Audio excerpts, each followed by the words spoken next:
I thought the effort that we played with tonight was a reflection of the respect we have for Pittsburgh and how well coached they are. Jeff does a great job, and we knew we had to be at our very best in order for us to come away with a victory. One of us was going to be 3-3. Well, we need to be 3-3. We need to win this game. You know, and I thought we showed a little bit of evidence of progress more mentally and emotionally than physically. We didn't get quicker or faster or stronger, but I thought we had a mind shift. Obviously, we was very disappointed in our performance at Clemson, and I thought our guys responded in a lot of ways with their effort and their focus and their ability to communicate and hold each other accountable. And that's the thing that I was most impressed with.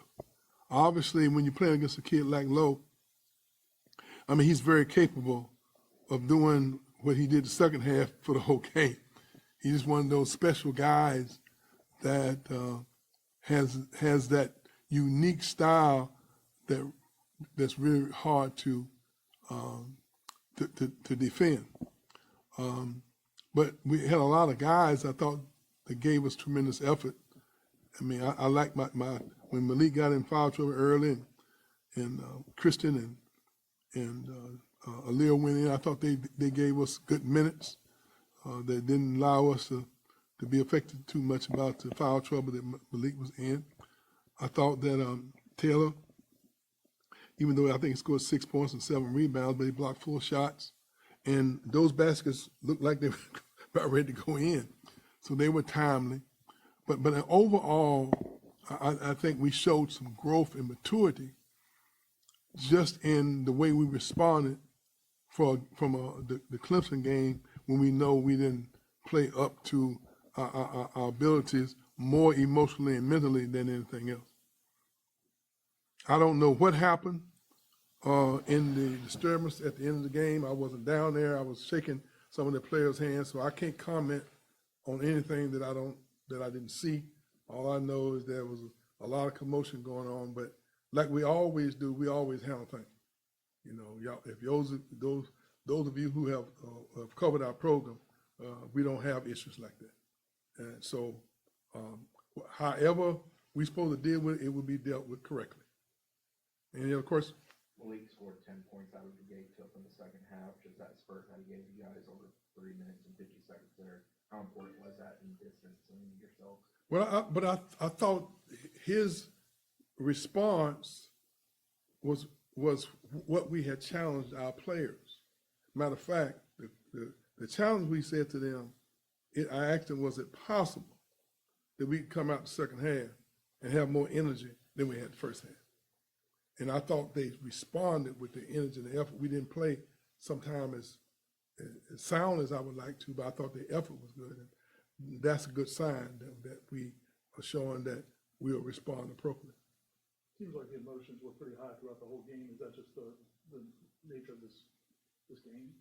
I just think that the position that we're in, we feel like we got a lot to prove. And this was a unique opportunity for us to get a pretty high quality win. And we think we maybe should be a little better than what our record shows. So this was a next opportunity. But to be very honest with you, this won't mean very much unless we prepare ourselves mentally for what's going to happen on Saturday. You know, we can't, you find teams that find, every year you're going to find teams that find a way to make a shift. And we want to be one of those teams. Daquan put in so much effort guarding well. We might have to let him sit down for the next couple of days. But his effort was good. But that's him. That's the same way he is in practice. He comes loaded every day, to give you the kind of effort. He has high IQ. And he's now being more vocal in the locker room and in the huddles because he has a clear understanding now of what we are trying to accomplish now. But we still got ways to go. I mean, like, I guess they press, you know, we've been working on press offense since May. And we had like, for a minute there, we didn't have a press offense in. But that's what happens when you're trying to integrate 10 new players into a system. And we show signs sometimes of not quite being as sound as we'd like to, but the night was a definite step in the right direction. It looked like in the first half, you had Davis defending low, a little bit like that, the Dennis Smith defense that you threw out there some years back, and face guarding, and it really, I mean, Lowe had more turnovers in the first half than he's had in a full game in his entire career. So, I mean, is that something that you were going to try coming into the game, or just you felt it out during? Well, obviously our plan was to kind of lessen his effectiveness, and we did a pretty good job the first half, but you saw he kind of had his way a little bit there in the second half. And every team will have a system, offensively and defensively. So as you prepare for the game, you want to try to limit their strengths and take advantage of your strengths. And him having the ball, they're just lethal. I mean, he shoots threes, he creates off the dribble, and he's a great scorer himself. He has a unique ability to get into the lane and find people. And they really have a good perimeter shooting team. So it was very challenging to see how we was going to limit him as well as get to those shooters that you saw was knocking down those threes in the second half. But overall, the league's tough, and you don't have time to take any bows. You got to prepare yourself for another game that's right around the corner. And hopefully we'll learn from this one and see whether or not mentally we can come back and take another step in the right direction. Because right now, during the season with games, 2 or 3 games every a few days, you know, fatigue sets in. With us, it's just maintaining consistency, not only with our execution, but also with our effort. When they were hitting those threes, Chandler and Shamir both hit a lot of free throws down the stretch. Yes. What does that say about them in that situation? Well, it definitely shows that we made progress because at the beginning of the year, we were throwing bricks at the free throw line. And I think that our guys really work hard now and understand the importance of free throws. And we didn't miss very many of them down the stretch. How big was Jameer's 11 in the first half, considering some of the shooting struggles from both teams? Yeah, both teams was just shooting the lights out, wasn't it? I think we both shot, what, 27% or something? Yeah, we both teams were just on fire. I think both teams were just playing hard.